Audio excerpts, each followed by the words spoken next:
Rakeem, my man.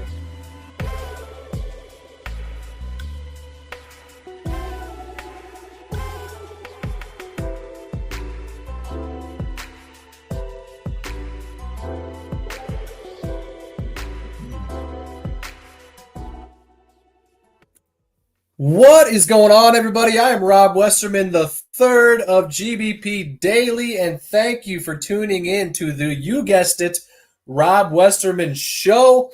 You can find me all over social media at GBP Daily, and if you are not already, it would mean a ton if you could subscribe to the YouTube channel. I would greatly appreciate that. The link to my YouTube channel is in the bios of all my socials. I would really appreciate it. Today is Tuesday, October 29th. Thanks for tuning in. Packers are 6-2. I was thinking this morning how we are already 8 weeks through the regular season. We only have 9 more guaranteed Packers games left this year. Hopefully more. Hopefully we have, 13? 13 more games if we can get the 1 seed, 12. More guaranteed games, but as it stands right now, 9 more guaranteed Packers games, which is just crazy to think about.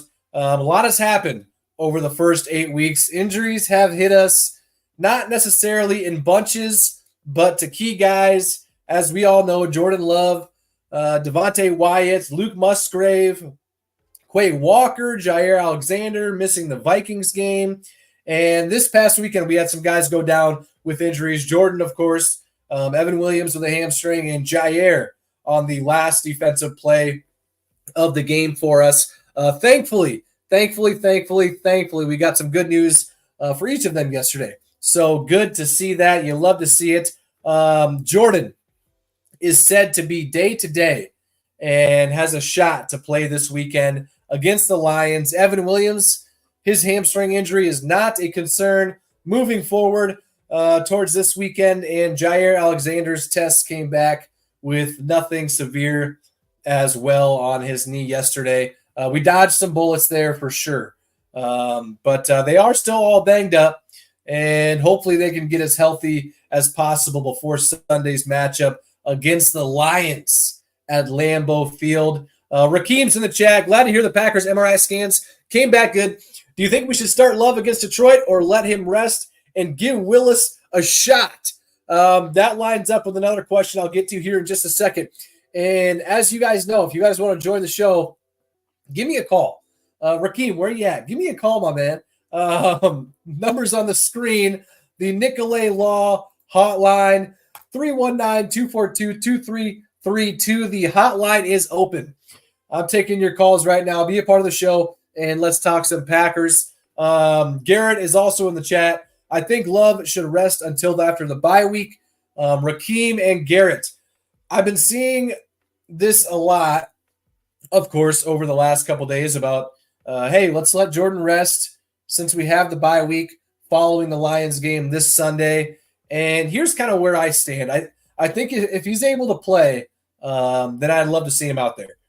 Personally, I think just because the bye week is next week, I don't think that's a reason to sit somebody if they are able to go. Not to mention, this Sunday's game is the most important game to date so far through the first 8 weeks of the season, and we've already lost a home game to the Vikings, home division game. So with how tough our division is right now, especially, we can't really afford to keep losing these home division games. So if we want to have a good shot at winning the division, we got to start winning these. So, and of course, if we lose Sunday, are we out of the race for the North? Of course not. But it makes it a lot more difficult, as obviously we'll be playing the Lions in Detroit later this season and the Vikings in Minnesota. Both tough places to play. Detroit especially, we haven't had the best of luck there over the last decade. Now, last year we smoked them on Thanksgiving. But, if he's able to play, I don't see a reason why they would sit him. And I think Jordan especially is going to be wanting to play more than anybody else if he's able to. But we shall see. Tyson's in the chat. I'm actually okay with sitting in this week to have 2 weeks off. And yeah, I completely get that. As far as where I'd stand, I would love to see him out there if he's able to go. If not, it's the Malik Willis show once again. Do our chances of winning against the Lions drastically decrease? Of course they do. But even with Jordan, this is going to be a tough game. So Matt LaFleur called the Lions the best team in the NFL, arguably, and he's not wrong. They dropped 52 last week. And the way Jared Goff has been playing in that offense over the last 3 or 4 weeks has been insane. Hopefully this weekend they can kind of come back down to earth. I think they will. And hopefully Jordan plays and we can get the dub. Phil, my man, is in the house. What is up? Lace Main in the chat. How confident are you in our run defense going against that two-headed Lions backfield? It's going to be a tough matchup, Lace. It is going to be a tough matchup. I'm not sure if you guys saw the Jahmyr Gibbs touchdown run last week, but that was unreal. So we're going to have our hands full. That's for sure. And I'm not sure if anybody else also saw Rashawn Gary doing a little basketball moves, it looked like, before rushing the passer last weekend. If you ask me, it looked a little silly, but especially since he didn't make the play. He did have 3 pressures though last weekend, so that's that. That's all I really got to say about Rashawn. Unfortunately, I wish I could say more. Hopefully this weekend he can start to make some noise. Elijah, we clearly missed Evan Williams on Sunday. When he went down, the defense was a shell of itself. I completely agree, Elijah. He went out of the game with a hamstring injury that coach said happened during pregame warmups, crazy enough. So that moved Javon Bullard to safety, Keyshawn Nixon back to the nickel, and then brought Eric Stokes off the bench to play the boundary opposite of Jair. Eric Stokes has not been playing very well, which is why he didn't play last week pretty much at all. And so, yeah, those moves weren't necessarily very appealing. We saw all 3 of those guys struggle last week, especially Javon. He missed a few tackles, but Evan Williams, thankfully, should be playing this weekend. And it's crazy to think that in just 8 weeks' time, he is as important as he is to our defense. Goody found himself another gem in the 4th round in Evan Williams. Hopefully he's back. Hopefully Javon can go back to the slot, and hopefully Keyshawn can go back to playing outside because those guys have been playing pretty well in those positions. Black Beliza, go Pack Go from Brazil. Go Pack Go from the U.S., my man. Thank you for tuning in to the chat. Hope you have yourself a great Tuesday. Jared in the chat over on X, formerly Twitter. At 6-2, what effect on team morale would it have if you trade Preston Smith at the deadline? That's a good question. He's a veteran. He's been with the Pack for a while. He took a pay cut during, I think it was either last year or the year before, to stay with us. I'm not sure really about morale, but that would be interesting, right? My question is, I wonder what we would trade him for, whether it be picks, if anybody's willing to give up picks, and or a player. Yeah, I'm not really sure. That's a good question. If I had to guess, I don't think he's going anywhere. But that's what the trade deadline's all about. Nobody knows anything. And, yeah, that'll be an interesting time period for the Packers. Are they going to be making some moves, bringing somebody in? Will they, like you said, maybe ship somebody off, maybe a Preston Smith? That'll be interesting once the trade deadline approaches. Thank you, Jared, for hopping in over on X. Phil, morning, Rob. Just chalking this up as a loss, and if we win, it's all good. Lions have been tough at Lambeau. No faith in Milwaukee ticket holders. Not selling them to Lions fans. Again, make it stop. Phil, what is going on? Chalking it up as a loss? What?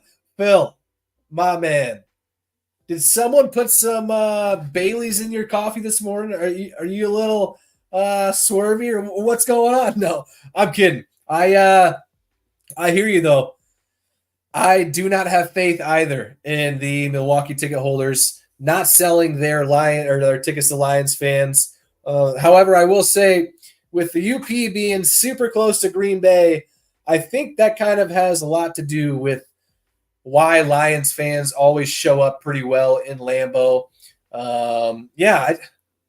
It's going to be a tough game. I was at the game week 18 or week 17 a couple of years back with Rodgers and Cobby's last game. Win and you're in the playoffs. I had actually gotten those tickets before the Dolphins game. And at that time, we had to win out. We had to have the Seahawks lose. I think we had like a 6 or 7% chance of making the playoffs, is what I'm saying. So at the time, the tickets were so cheap that it just made sense to why not go up there, enjoy a Packers game, whether we were going to make the playoffs or not. Lo and behold, we won out up until that game, and everything worked in our favor that if we would have won that game, obviously we would have went to the playoffs. And, of course, we played like crap. The Lions beat us at Lambeau Field and sent us home. So, like you said, the Lions are tough at Lambeau. Their fans do invade pretty well. And credit to the Lions fans for showing up. A discredit to those selling their tickets to Lions fans. Although I'm not necessarily sure how much you can control that. I know you can probably make a pretty good effort to sell them to Packers fans before listing them on, say, Ticketmaster or StubHub or TickPick, wherever you're listing your tickets. I suggest TickPick. But, make it stop. Hopefully this Sunday is a little different with the Jordan Love injury and, the Lions being pretty dang good. I do see the Lions fans invading pretty good once again, Phil, unfortunately. But thanks again, Phil, for hopping in. Hope you have yourself a great Tuesday. What else we got in the chat here? Lisa, non-Packers related, Lisa says, but kind of sad to see Aaron go out, at least this year, the way he has. Yeah, Lisa, the Jets are not a good football team. And then to have Devontae over there taking part in it as well, kind of sad to see, right? I know some fans are loving what they're seeing, and hey, I kind of am indifferent about it either way. I mean, the Jets overall are bad. Aaron's not playing that well. Devontae thought he wanted to go and join the crap show that is the New York Jets after deciding to leave the Packers when he could have stayed and balled out with Jordan Love, but that's not the case. I'm not complaining. We got our guys, and he wanted to leave, so that's as much as I'll say about that one. Thank you, Lisa, for hopping in the chat. My man, Jay Beckman, in the chat. Thankfully, finally, I've been waiting all year for my buddy to be joining the chat, and finally, he is here, the one and only. Tristan, favorite current Packers player on the roster? It's a loaded question, Tristan. I think I'll have to say Jair. It's how can you not love Jair? I also have always had a notion to pick corners as my favorite players in the past. Charles Woodson, of course, Tremont Williams, Sam Shields, Al Harris back in the day. Who else? Devon House. Yeah, I don't know. For some reason, I always like corners. So, but yeah, definitely Jair, current Packers favorite player. Jair takes the cake for me. He's always talking trash. He's always literally making me laugh whenever I hear him giving interviews, specifically when he's talking about the opposing player or wide receiver that he's going up against or went up against. DJ Moore, Stephon Diggs, of course, Justin Jefferson. Yeah, he likes to talk that trash. So same goes for the way he is on the field, always getting in everybody's face. Even yesterday on Instagram, he posted a picture of him and Trevor Lawrence and tagged Trevor as Lil Boy, is what he called him, which is just hilarious. I mean, how can you not love Jair? Always love me some Ja. Thank you, Tristan, for hopping in the chat. All right, it is time for the Packers fact of the day. It is a good one. You are going to like it.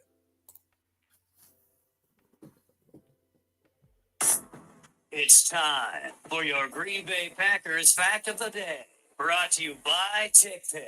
TickPick guarantees to have the lowest prices on Packers tickets. If you find cheaper tickets elsewhere, TickPick will give you 110% of your money back. If you want $20 off your next ticket order, use the code Packers20 at checkout. That's Packers20. This promo code can only be used in the app, so be sure to download the TickPick app today. All right, the Packers defense so far this season have recorded more turnovers through 8 games with 19 turnovers than the Packers defense did all of last year through an entire season when they had 18, which is wild. So far through 8 games, we have 19 turnovers, whereas last year through the entire season, we had 18. So, yeah, Jeff Hafley talked about it endlessly all offseason about how taking the ball away was going to be the main emphasis, and he was 100% proved that to be true. It's a huge reason why we're 6-2, and as a fan, at least to me personally, it's a lot more enjoyable to watch when we're not letting teams trickle down the field, drive after drive, and hoping to play the bend and not break defense, as opposed to how we're playing now, which is, taking the ball away more than more than we did all of last year through 8 games. It's crazy to think. I'm thankful Jeff Hafley's our guy. Let's just say that. Turnovers win games, and so far that's shown to be true. 19 through 8 weeks, and last year as a whole, 18 total turnovers. So shout out to Xavier McKinney being a massive part in that. He's got 6 picks so far this year in 8 games as a Packer, which, hey, definitely an all-pro so far this year. And if he continues to play like he has, I wouldn't be surprised to hear his name be among those when talking about the defensive player of the year. So shout out to TickPick for partnering up with myself. They guarantee the cheapest tickets out there. It's as simple as that. If you find tickets that are cheaper elsewhere, they will give you 110% of your money back. I used TickPick 2 weeks ago when I went up to Packers Cardinals. Cheapest tickets on the market. Simple as that. Download the TickPick app today. Use the code Packers20 for $20 off the already cheapest tickets out there. My man Durant is in the chat. Durant, love the great news we got yesterday. Everybody is good. No damage. All I hear is Jared Goff. Don't turn the ball over. We'll see about that one. Yeah, Durant, I really think they have been playing literally out of this world. Goff and the Lions offense as a whole. I think this is the weekend it comes crashing down. I hope I'm right. Kind of a bold prediction because they've been playing seriously so good. Jared Goff's in the MVP conversation. He's had the offense, I think, has more touchdowns than they do incompletions, like 24 touchdowns to 19 incompletions over the last 4 weeks, which I can't say that I recall ever seeing that before, at least during my lifetime. But yeah, whatever they're doing over there on offense is insane. But they haven't played a defense like ours. So let's just say that. I'm with you, Durant. Jared Goff and the Lions offense is going to come crashing back down to earth. I love to see it. That's going to do it for me today, guys. As far as the show goes, as you know, and as I always say, the content never stops. I'm always posting Packers-related everything all day long, every day, literally constantly posting anything Packers all over the social channels. Everything you need and want to know, I'm posting it. Give me a follow at GBP Daily. And if you're not already, please subscribe to the YouTube channel. I would greatly appreciate that. I will be back and at it again tomorrow, talking Packers with you guys. So I look forward to seeing you then. And until then, I will catch you guys later. Thank you.